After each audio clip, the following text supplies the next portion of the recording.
According to the Cambridge Dictionary, unity is the state of being joined together or in agreement, the quality of not being multiple. But when Mahatma Gandhi said that unity, to be real, must stand the severest strain without breaking, he aimed to unveil a much deeper meaning of the word. Hello, I'm Alice Rodrigues, I'm 16 years old, and I'm going to talk about unity and how it's not only a consensus, but rather a much stronger bond. A bond that can withstand the most challenging of situations without faltering. But how does unity work as this incredibly efficient mechanism in the face of adversity?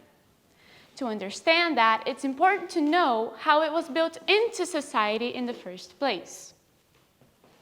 Unity has its origins on the biological imperative that states that humans are codependent animals, that we have always needed to live in groups. In parallel, Aristotle said that humans were naturally social beings who were innately predisposed to live in communities together. For these communities to survive and thrive, a strong sense of union was, and is to this day, necessary. Take as an example tightly knit communities. In times of peace, when there is an abundance of resources, political and economic stability, it's easy for these communities to stick together in union. When a crisis strikes and destabilizes their structures, that is when their unity is put to the test. You might be thinking how unity can serve its purpose to remediate these controversies. Well, sticking together in order to confront and resolve these problems instead of crumbling under the weight of their pressure is what characterizes real unity. And you'll agree with me when I say that when people gather and support each other, they not only survive through hardships, but they also come out stronger on the other side, thus strengthening their sense of union. This was seen during the Indian independence process, where unity proved to be an indispensable factor for it to happen. How? Towards the end of the British domination in the Asian country, military police brutality and abusive taxes had been causing outrage among the Indian people, who were suffering because of these abuses of power.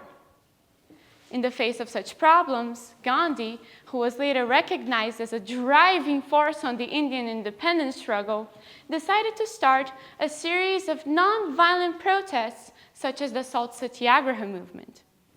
For context, Satyagraha is a Hindu word Gandhi used to connote civil resistance, meaning holding fast to the truth.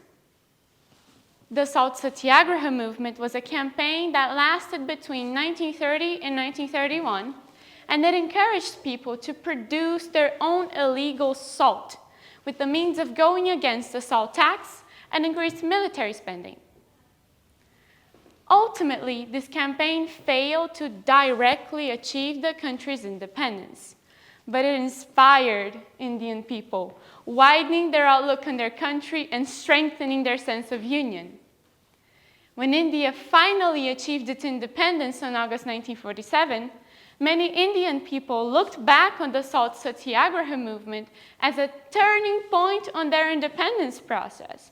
And to this day, India is the largest democracy in the world, and the spirit of nonviolent confrontation from the Salt Satyagraha still persists.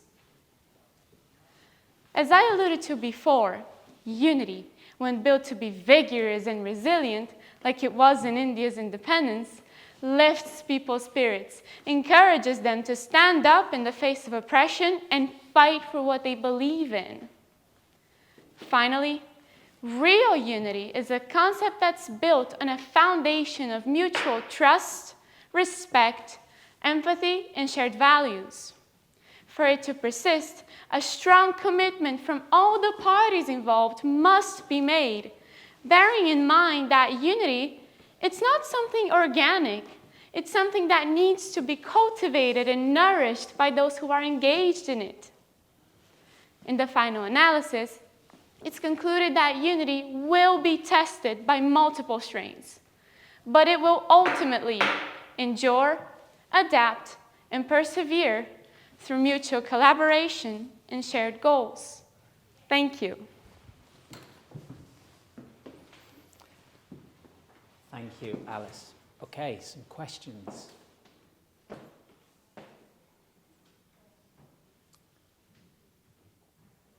It normally takes a few seconds, especially at the start, but any questions for Alice? Yes, thank you. Obviously, at the time of Indian independence, the British Empire was also one of the most unified groups of people in the world, in the sense that within the people kind of controlling the British Empire at the time. Do you think unity is always a force for good? That's a great question, and yes, unity, as strong as a bond as it is, it can be used for not such good reasons. The biggest example we have of that in modern history, I believe, is the Nazi Germany was a great example of unity. People were united under a same culture and shared values, and they had a common goal. But that common goal served to the detriment of millions of other people.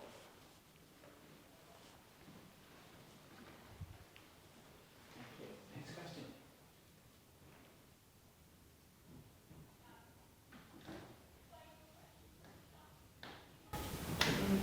What do you think young students such as ourselves can do to create unity, but the good kind, not the bad kind?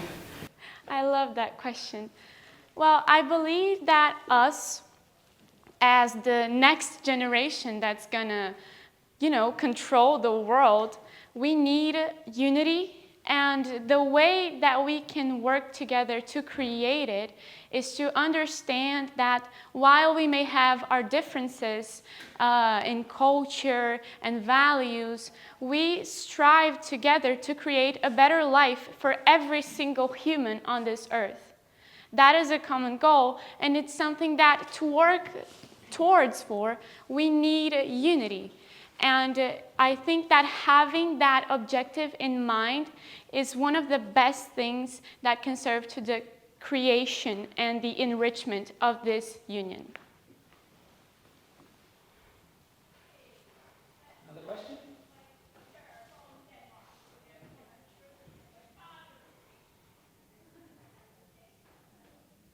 That's cool.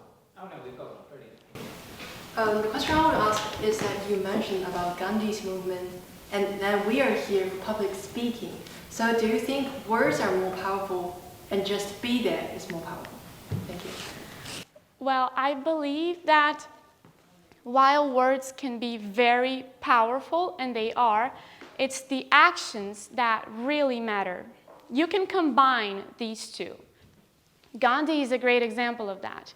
He used to speak a lot on unity and on peace, and he also acted towards achieving what he wanted. A great example, India's independence, and also a great example, peace between Indians who were Hindus and Indians who were Muslims. So while words can have like a great power, they are not the only mechanism and not the most moving mechanism that we have. The most moving mechanism that we can have are our actions. Hello everyone, my name is Nini Gaprineshvili and I will be representing Georgia. The title of my speech is Brick by Brick, Dinner by Dinner. Okay. Imagine one arena, 6 players, the elders and the youngsters, 3 of each. Plenty of time, unlimited food, but still, only the strongest survive. Oh, this isn't your typical game where you can win on your own. Because here, if you don't have other people's back, if you aren't unified, you simply cannot live on. Now, I know some of you are starting to recognize this setting, and others might still be confused as to why I'm speaking about this unknown game. But it's quite simple. I'm talking about family dinners, the greatest events of the year, which, if you do not have the skills for, might just be the deadliest of all. Now, I know every family is different, especially all around the world, but for me, as someone who's Georgian, they signify a place of unity, love, and a lot of gossip. But if you look around my house during those times, you might find something odd. Only women. And I don't mean just in the kitchen, which is unfortunately still the standard in some Georgian families, and maybe others. I mean everywhere. Growing up, I didn't think much of it, but as I got to know the world around me and meet so many new different people, I realized that it's somewhat unusual, and some might even find it sad. But I promise, this definitely isn't a sad story. It's actually more about realizing how, for unity to be real, to withstand even the severest strains, it must also endure smaller challenges. And in my family, that unity has always been carried by women. But I have to be honest with you. At first, the idea of strength, unity, and women in the same sentence felt off, as if it wasn't meant to be. And that's when I realized it wasn't just the world that had overlooked the role of women in unity. I had too, even in my own home. So why? When we think of unity and strength, we often picture historic moments usually led by men. But history has a habit of disregarding the role of women, and it creates narratives that are far from the truth. And I think that is why it took me a really long time to truly see the essence of women in my household. To not look at them as just caregivers or people who needed to depend on someone else, but as survivors, decision makers, the ones who stood up when no one else did. But just as I thought that I had figured everything out, I started questioning something else, real unity. I'm sure we can all agree that people can unify in an instant, when forced by circumstances, when under pressure, but they can just as quickly fall apart without a lasting bond. History shows that when everything is at stake, we stand together, yet the smallest conflicts can divide us. If struggle forges unity, then why can it be undone by something as simple as a family dinner? That's when my mind went to a vivid memory from one of my own. Have you guys ever had a PR crisis in your own family, even though none of you are celebrities? Yeah, that's what happened in my family dinner.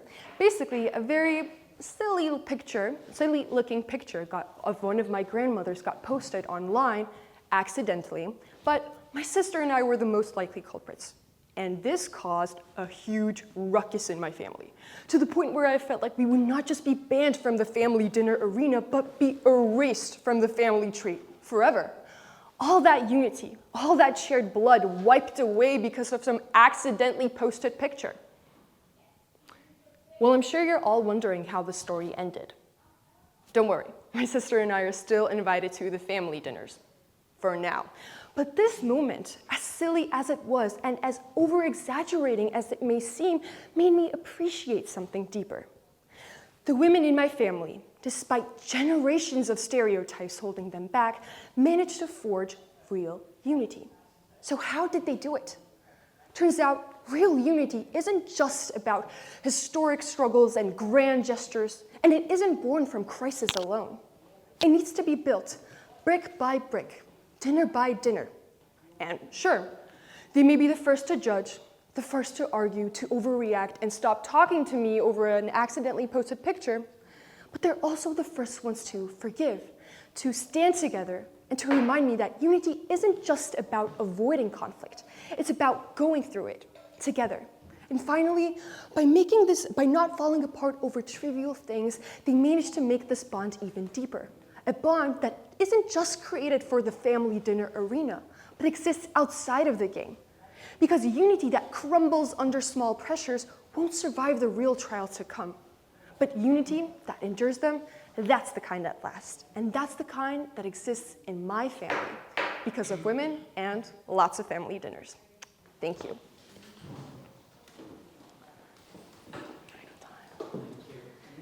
Questions? Thank you, Nini. Wonderful speech. Wonderful to hear about your family and your family's in this, and I want to join one of those gossip evenings.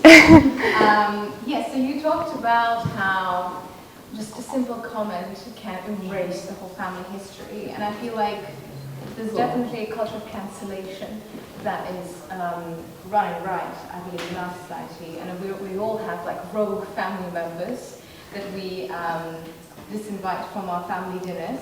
So could you speak to that? How do we bring back the rogue family members to the family dinners? Thank you.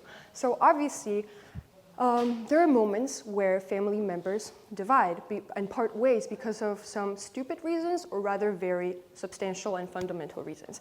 But I think unity isn't just about staying together because of core principles and similar values. Because for instance, in my family, because of the generational differences and because of different values, we often fight sometimes. We often argue and don't agree on everything. And maybe that is why there might be some rogue family members that are not unified in the core family. But I think in that case, the most important part is conversation and actually talking through the differences that have been created between us. Because if we don't actually talk about them, then we won't be able to address them. So I think that even though unity is quite precious, there are instances where some people just might choose to part ways with their family members for very valid reasons.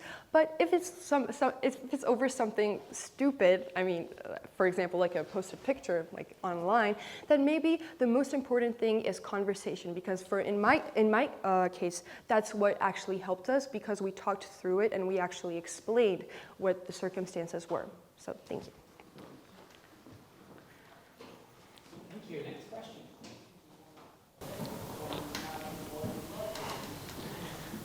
Maria. How do you think we can stop this stereotype that women aren't strong and that they cannot create unity? How do you think we can deal with it? So thank you. Obviously, there is a long history of people holding women back down that is reinforcing those stereotypes. I think the most important part about that is education. I think we should start from a very early age. For instance, we should teach little girls that they can also do the same thing as boys can. They can also take part in very important issues that actually have consequences and have consequences in our world.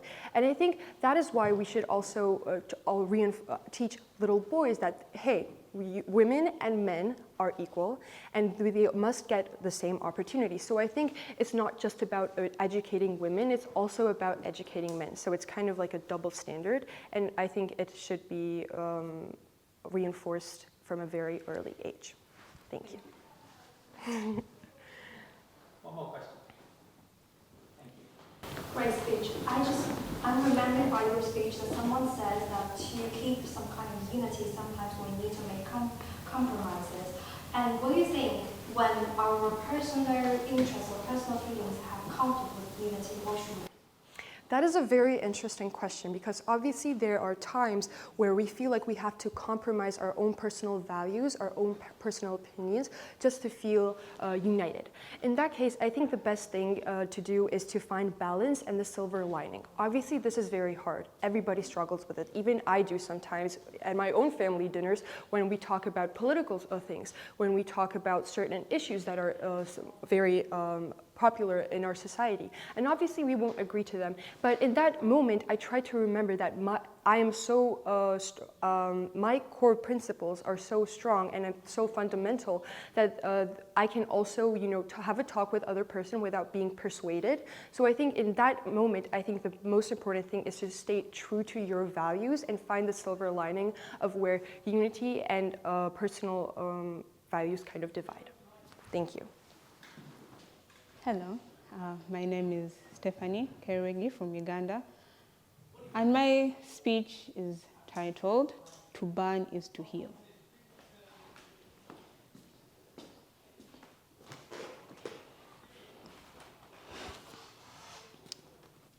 Allow me crack your necks a bit as I stand here, start my journey. One of my favorite lines, very controversial in my household, is Dante's quote, "The road to heaven passes through hell," very religious family. So it can sound quite blasphemy, but walk with me as I tell you my journey. It's 1888 in Uganda. The British have brought Christianity and there are 45 converts. But because it's something foreign, the king says, "Have them killed." And indeed, all 45, including the chief executioner's son, are killed. It's 1937 now. The Axis and Atlas powers are fighting in World War II. And because Uganda is a British colony, they say, "Send us your soldiers. We need them in the war." and they go. It is 2001, my family is living in the north, and Konyi and his rebels are pillaging homes and killing young girls, and my family has one choice. We either stay or we leave. But we stay, not everyone can leave, so what do? They stay. It's 2025, and I am standing in the middle of this stage, addressing people, addressing circumstances that pushed me through. Because even as the martyrs were killed, they were unified in the sense that I am not dying alone, I am dying with my brother. That even the chief executioner's son looked at his father and said, I cannot leave my people. That even his father looks at him and says, may the God that has found you find me. It is 1937, and despite the fact that Ugandan troops have gone, they say we have to come together. We have to fight for our independence because we can't lose another father, another brother, another son. And it is 2001 whereby my family, a family of women, mind you, because we didn't have men, they abandoned and, stuff like that. But they said, even though we will face the portent of death, we will not leave a single family member behind. That is what unity is, and this is where I stand, in the land of healing. And that's what the fire does. It differentiates togetherness and unity. Because togetherness is me telling you, I will take a bullet for you. But unity is me standing right here, even when the guns start firing. Togetherness is me saying, I will swim the ocean for you. And unity is me standing firm and tall, holding your hand, even as the tsunami rises. That is what unity is. And as much as this fire is not wanted, it is needed. It is needed to mold us together, to refine us like gold is when it's put into the furnace, because it reveals who we are, it reveals what we stand for, it reveals who we are for. And in the words of Alexander Hamilton, if you stand for nothing, what will you fall for?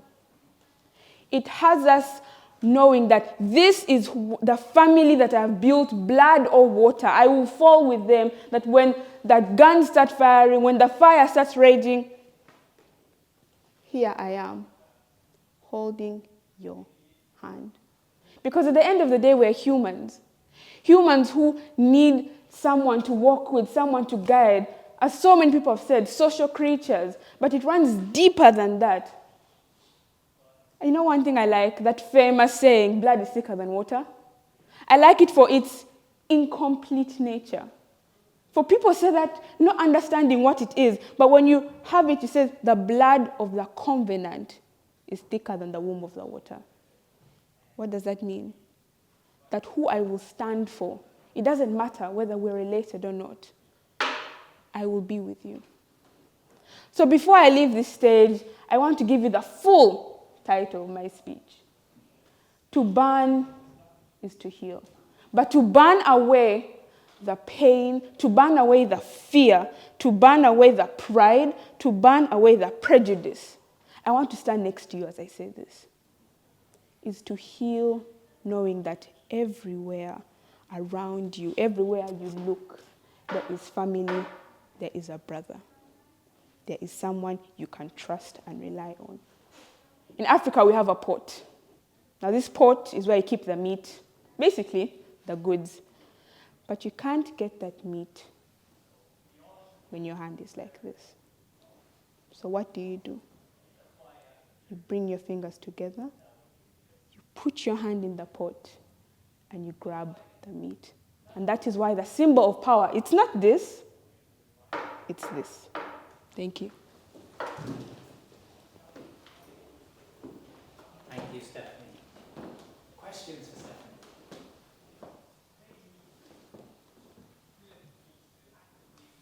Yes, please. You said that your greatest blood is different than the water of the room. That suggests that the bonds we create are family non-locality, do you think that we should prioritise connections we have made over family to support us as a whole other? That's not how I interpret that. Lovely question, but that's not how I interpret the saying. To me, it's more of variety, in the sense that everyone says blood is thicker than water, meaning however atrocious your father may be, or nasty, or mean, you have to stand with your mother, you stand with your father. But to me, it's more of there is a possibility of you not only standing with that family, but extending that hand to everyone who you consider your family. Because family is a term that means people closest to you, at least, in African culture. That's a very strong word. That's why even the strangers, the neighbor next door, you don't call them Mr. and Mrs. whoever they may be. It's always auntie or uncle. Auntie this, auntie that. So it's saying that blood of covenant, that auntie, that uncle in your family is more than the obligations you may have just by being someone's relative. Thank you. Another question? Yes. So I was wondering, because I've been hearing different speeches, and everybody's been saying about their countries and how they had certain wars, and taking different examples of how people interpreted their unity and how human rights matters and that sort of thing.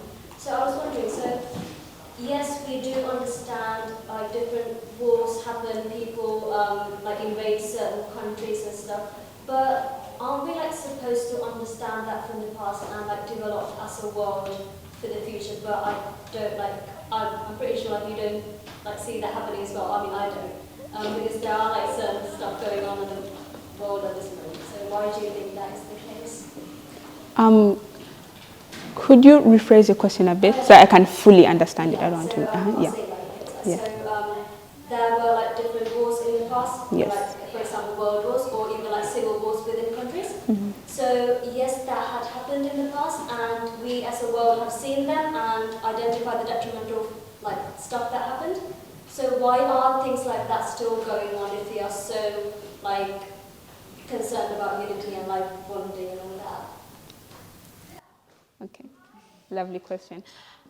I feel that the status quo of this world is unity is selective. And that is my belief. In that you choose, or we choose to unify on some issues and break on others. This is why you're having wars. Because they're you know what? We are fighting for this oil. But they will not stand to fight for the rights of women.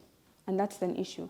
We need to understand that unity doesn't fit what is wanted, but what is needed for everyone. That's why we have wars, because no one's understanding that this is not what we need. This is not what that fresh father who is now enlisted in the army needs. We need peace, we need negotiations, we need understanding and compromise, knowing that, okay, you want this, this is what we can offer, let's find a middle ground. Then we don't need to shed and lose numbers of lives and senseless things simply because we are afraid or proud or whatever hindrance mentally may be to reach out a hand and to accept that stretched hand. Thank you. One more question.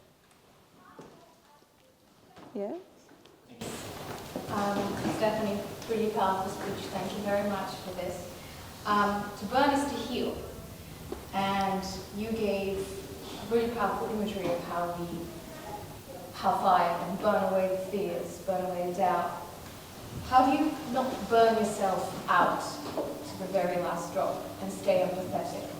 Because I find that often traumatic experiences the traumatic experiences burn you out to a point where you turn cold because you've endured so much and you start to feel like you lack that sort of empathy towards others because you've been through such hardship. So what do you think? How do we maintain that humanity in us and not burn ourselves out? Okay, thank you for that question. I'm going to answer your question with an example. I hope it will make sense. Now, in Uganda, we are not a very economically rich country. We are not a very out there country, you know. We have interesting governments, bad roads, and everything. But Uganda was voted the happiest country. Now that begets the question, why? You see, when these things happen, of course, it's very bad. Bad is even an understatement. It's detrimental, it's heartbreaking, enslaving. But the thing or the beauty is, by the time you're unified, you're not alone. You're not going through the PTSD of this sort of scenario, crying in your bed alone and thinking, who can I turn to?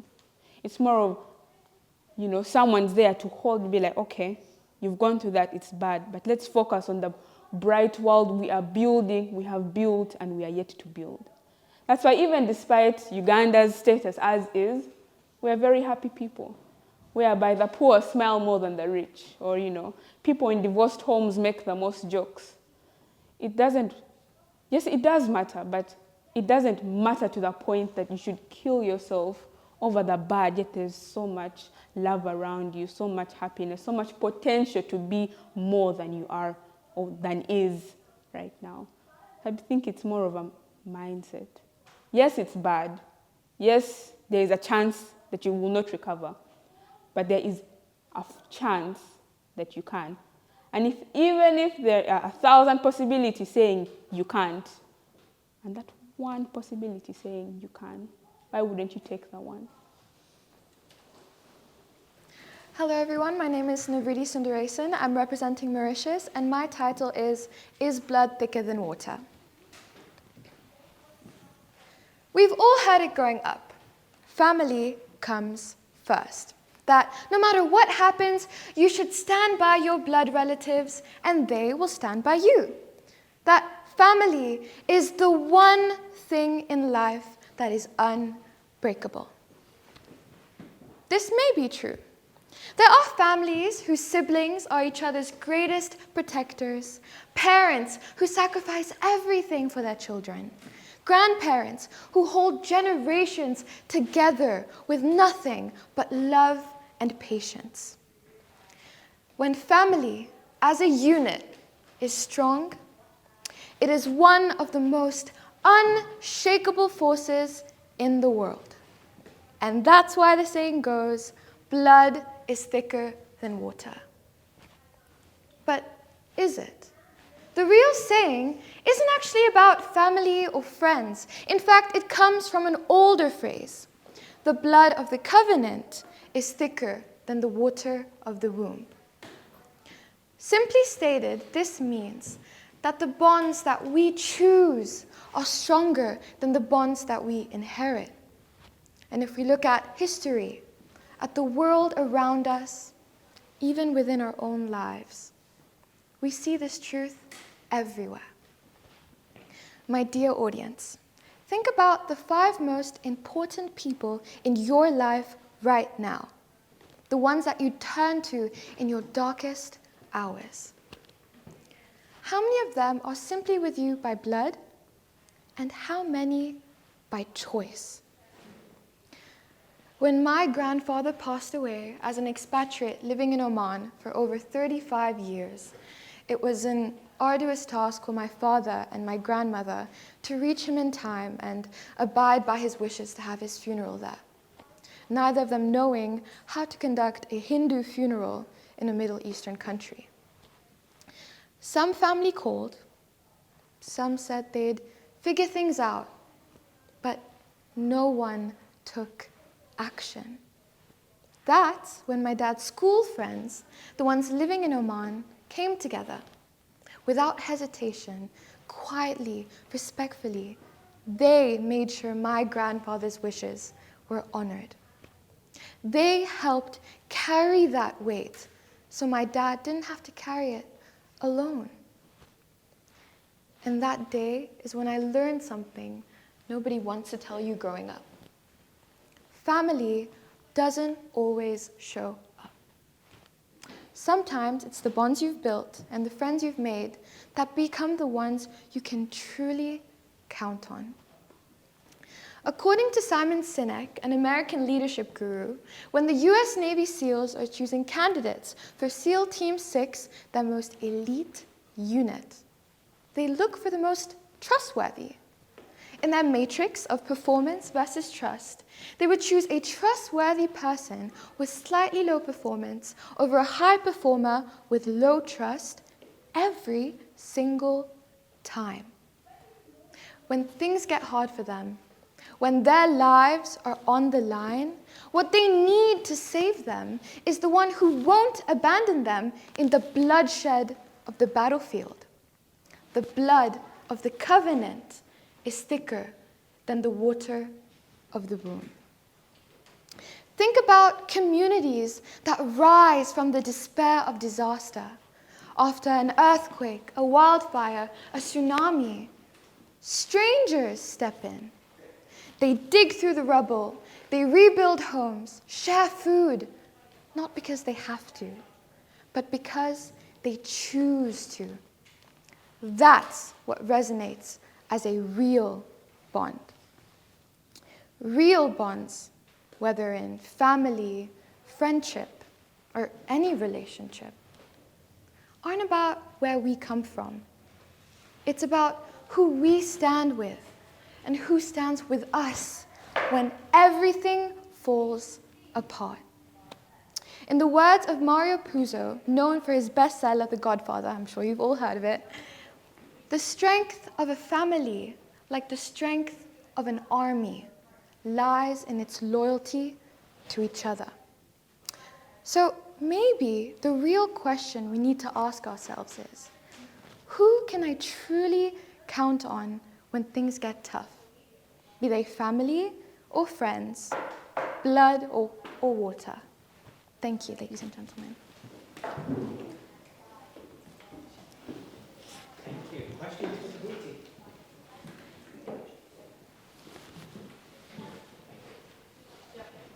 First of all, thank you for your wonderful speech.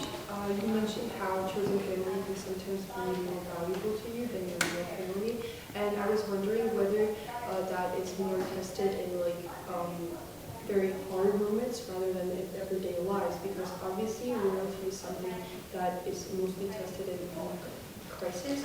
So how do you think that we can navigate that, and how can we, find who really is on our side without actually having to go through hardships? Is that the only way to actually find the truth? Thank you for that question, thank you. I think nowadays we see a lot of kids at school, a lot of them rely mainly on their friends when they go through hardships and not their family. So I think that's a scenario you're speaking of when you say that they look at their friends and their chosen family instead of the family that they're born into. And I think moments like those actually test real unity, simply because when people are going through hardships, their emotions take over them. So a lot of the times the way they act don't necessarily correlate to how they truly feel. But small moments like, let's say, somebody getting bullied at school, it wouldn't affect the other person, it wouldn't cause them to act irrationally. So small moments like those are moments where you can truly see how somebody truly cares for you and responds to how you feel when you go through hardships. Thank you.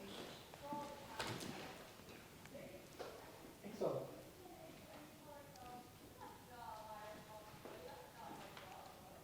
Other question? I've got a question.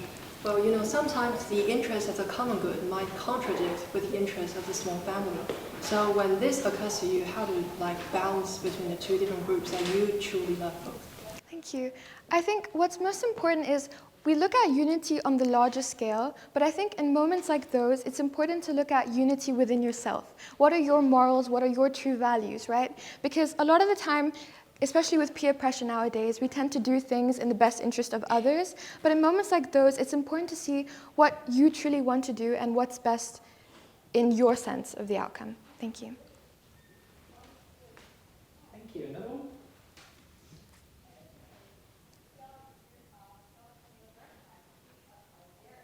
One more question?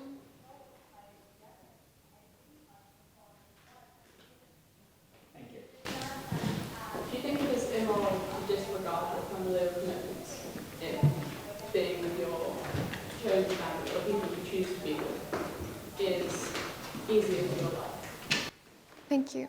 I think in moments like those, it's important to see the balance between family and chosen family. But in a lot of circumstances, you can sort of blend the two. For example, me, I'm really close with my best friend, and she'd come over to my house often. So my parents see her also as a chosen family. So you can see that balance in that sense. But in moments when it's difficult to choose whether you should, bend closer to chosen or family that you've been born into, I don't think that you should force yourself to be with family that you're born into simply because it's immoral not to be.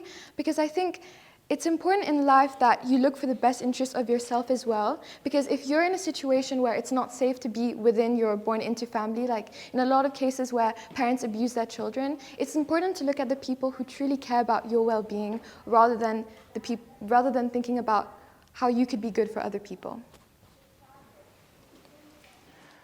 Hi everyone, I'm Annie Chen from China. At the gate of my primary school rests a piece of history. In a black and white photograph stood a gentle-faced woman among a group of Chinese girls. Her name is Minnie Vautrin. But what haunted me for years wasn't her identity, but the choice she made in 1937.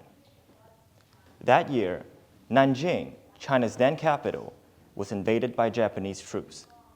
In the weeks that followed, more than 300,000 civilians were killed in what became known as the Nanjing Massacre. While foreigners fled in fear, Minnie, an American teacher, made an extraordinary choice to stay with the women and children who had nowhere else to go. She turned Jingling Women's College, a campus built for 300, into a shelter for over 10,000 desperate refugees. While everything outside collapsed, she made that small corner of the city a beacon of hope. But danger was never far behind. Japanese soldiers barged in, sometimes to loot, sometimes for far worse. Minnie stood guard at the gates. She negotiated, pleaded, stood between the women and the guns like a shield.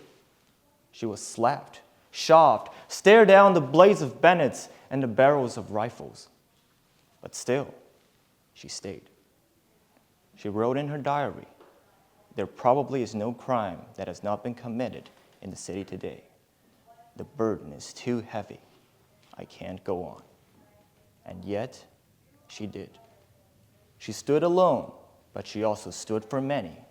She was an American, but in that moment, she belonged to Nanjing. For a long time, I wondered, what made her stay? At first, I believed it was courage, but over the years, I came to understand it was unity. Unity not born from shared identity, but from shared humanity. A choice to see others not as them, but as us. This unity doesn't depend on the language we speak, the flag we carry, or the name of the land we call home. It comes from something deeper. Knowing that beneath every difference, there's the same beating heart, the same hopes, and the same fears. It's easy to unite with those who look like us, live like us, think like us. But true unity asks more, to cross the invisible lines that divide. It's easy to look away when it's not your pain, but true unity is a choice to see others suffering and not turn away. That was the choice Minnie Vautrin made in Nanjing. And she wasn't alone. Across the world, across the time, others made the same choice. In 1939, Nicholas Winton, a British stockbroker, rescued 669 Jewish children from the Nazi-occupied Czechoslovakia. He didn't share their race or faith, yet he chose to see them as part of his human family. In 1994, Paul, a hotel manager in Rwanda, sheltered over 1,000 Tutsi refugees during the genocide. He wasn't one of them by tribe or belief, but still, he chose to see them not as them, but as us. Minnie, Nicholas, Paul, different lands, different moments, but the same truth. Unity is not the absence of differences, it's the presence of compassion. It's the choice to see another human being and say, I will stand with you. As John Donne wrote, no man is an island entire of itself. Every man is a piece of the continent, a part of the main. And in the world so often divided by race, by religion, by identity, unity born of shared humanity is the only unity strong enough to heal, to build, to last. Minnie Vautrin returned to the U.S. in 1940, but the trauma she carried never left. In 1941, she ended her life. History says her homeland forgot her, but we did not. In Nanjing, in the quiet corner of the campus she once protected, stands a bronze bust. Minnie's face, carved in silence, gazing forward. Beneath it, 4 characters are engraved. 精灵永生, Jingling eternal. Her statue stands still, but what she stood for lives on in us. Thank you.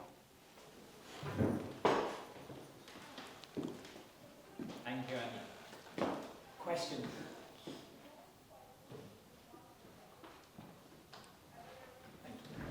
First of all, thank you for your speech. You mentioned how unity can be a choice, despite our differences. And what do you think drives us to unify in moments of crisis, even though we are quite different from each other? Is it like a shared interest? Or maybe, for instance, like if I help you, you might help me, and that's why let's unify, if you understand what I mean. Yeah, thank you for a question. I think first of all, I have to concede that fear is what separates us. I don't want to talk about like stereotypes or all these big words. I think fear is what separates us because it's human instinct. Think about it, back into like Stone Age.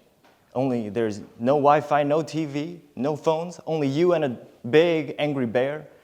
And for those who try to run away may like get their lives back, and for those who try to fight it, obviously you know that you can't defeat it, like may not get their genes passed down.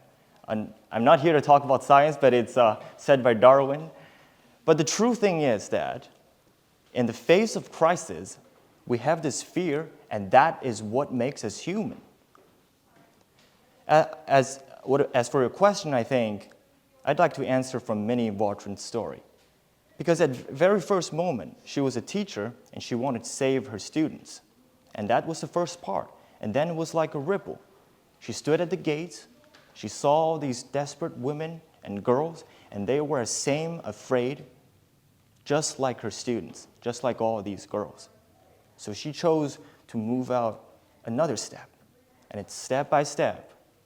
And I think even Minnie Vautrin herself didn't think that she's a hero or something before that very moment.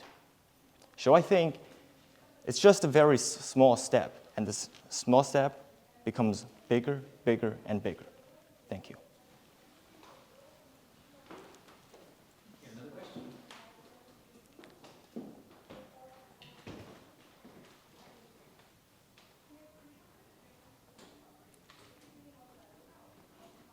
Yes, thank you. Wonderful speech. Thank you. I got goosebumps through it. And I couldn't help but think about the stories you brought up as stories where great strain was put on individuals, Yes. and individuals shine despite it, which I think Yes. is a really well-argued point on your own. My question is the opposite in a sense. Unity in the day-to-day. If the greatest strain doesn't come about, can you still have unity? Can it still be true? And what does it look like if that's the case? You mean the opposite way? When there Yeah, isn't extreme circumstances, but rather the day-to-day living Yes. of the human experience, how does unity come to be in that life? Yes.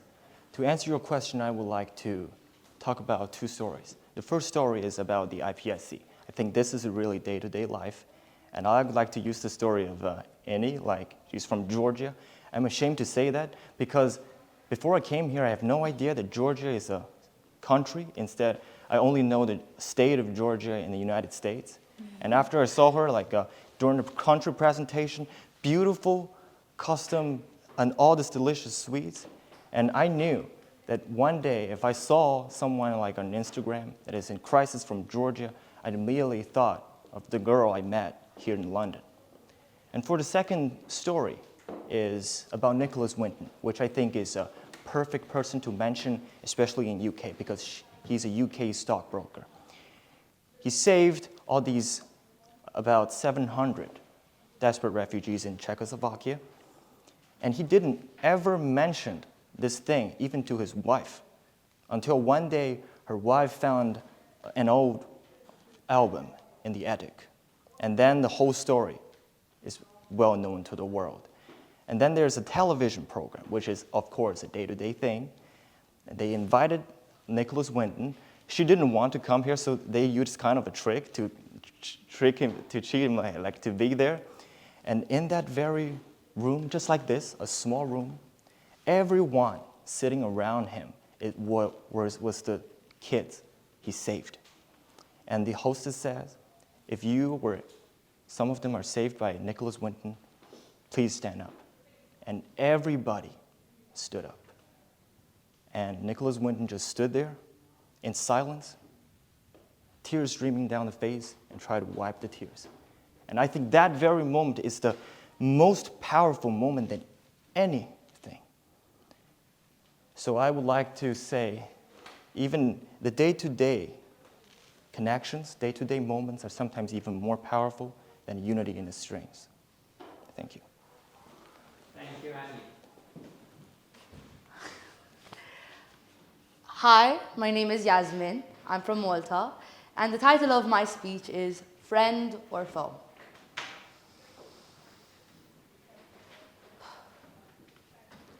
Friend or foe? That's the question your immune system asks every day. The immune system is meant to defend you, protect what's you, and reject what isn't.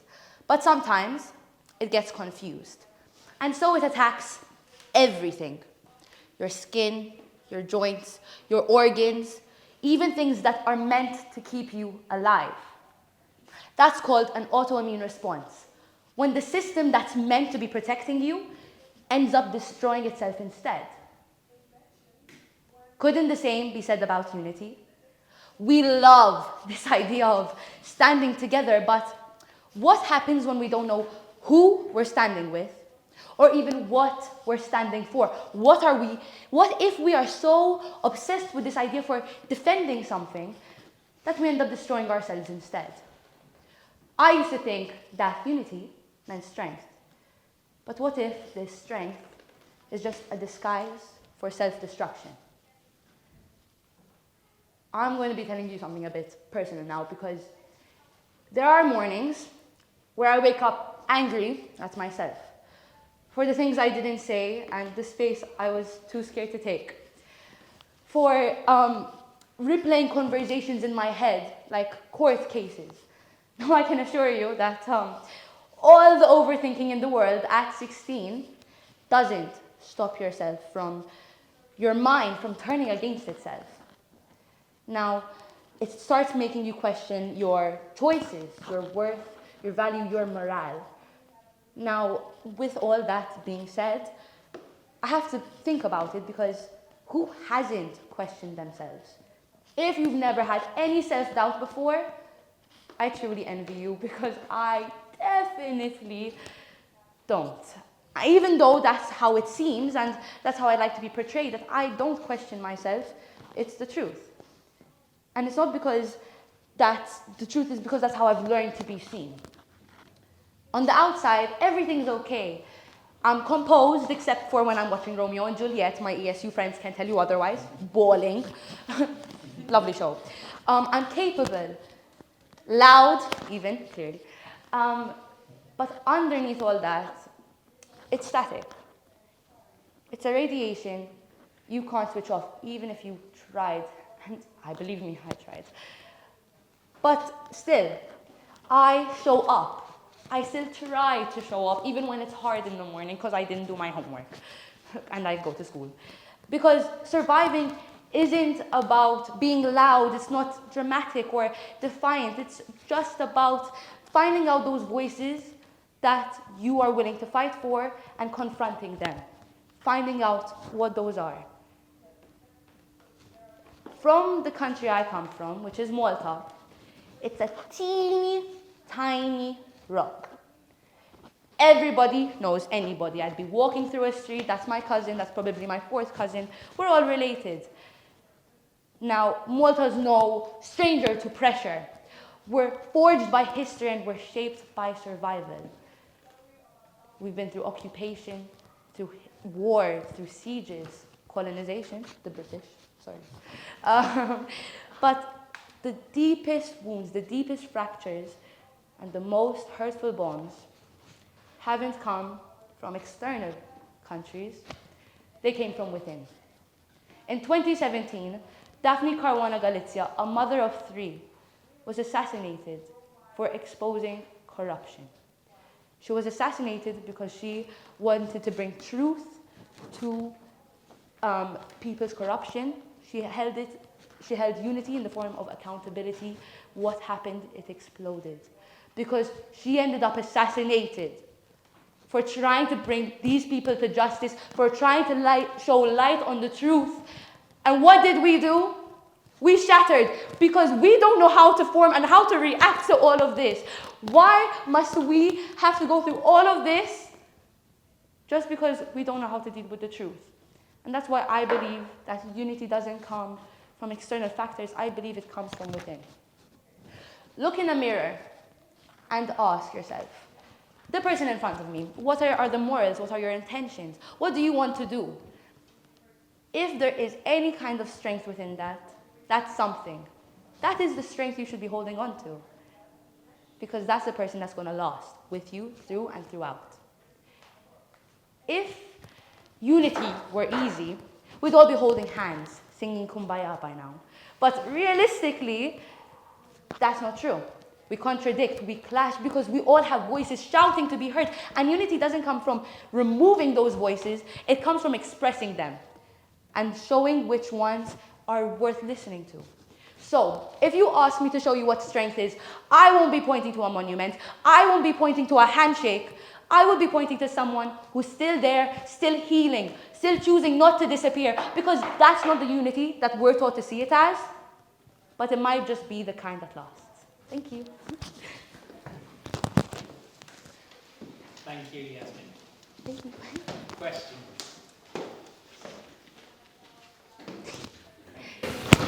Thank you so much, Yasmin. What an inspiring speech. And I wonder, who inspires you? Do you have a figure that you look up to that keeps you going? Oh, I don't need a second to think about that. Of my mother, don't cry, because you'll make me cry.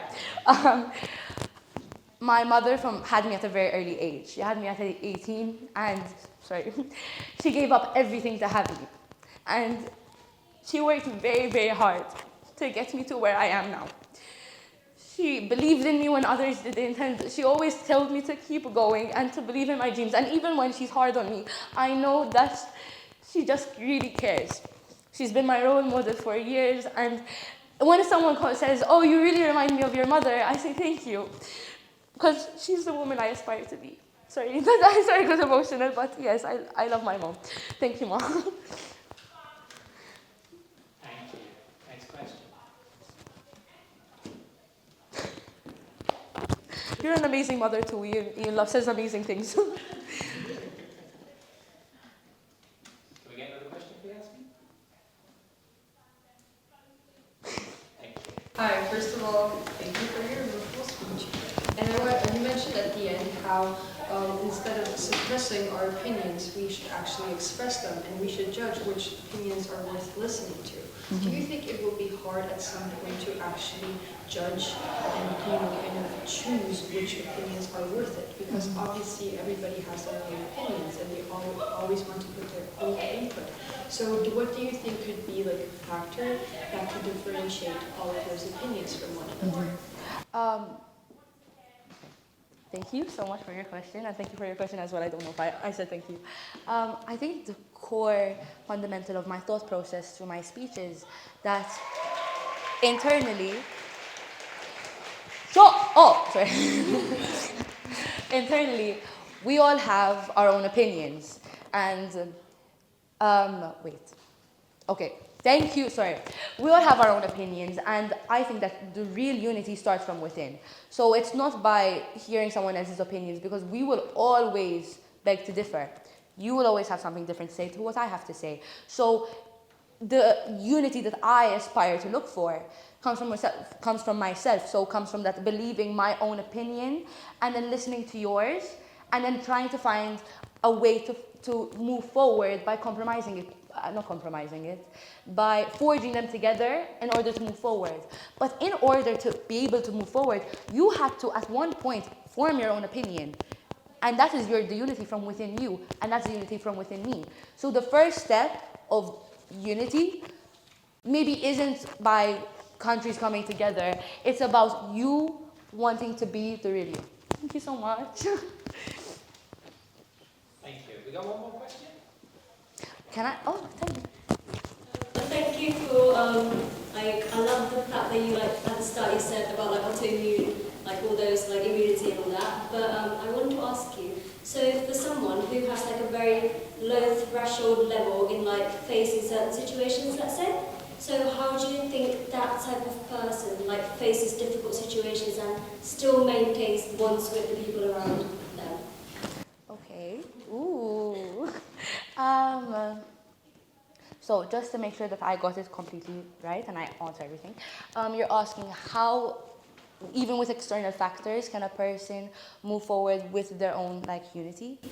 So I'm asking, so there could be two people. Person A would be so let's say the person A is me, and I could take a lot of difficult situations, but I'll still remain resilient. And let's take a person B who would be just facing one difficult situation and they would just collapse. So for a person with a lower threshold, so that would be person B, how would they face those difficult situations while remaining those bonds in terms of unity? Okay.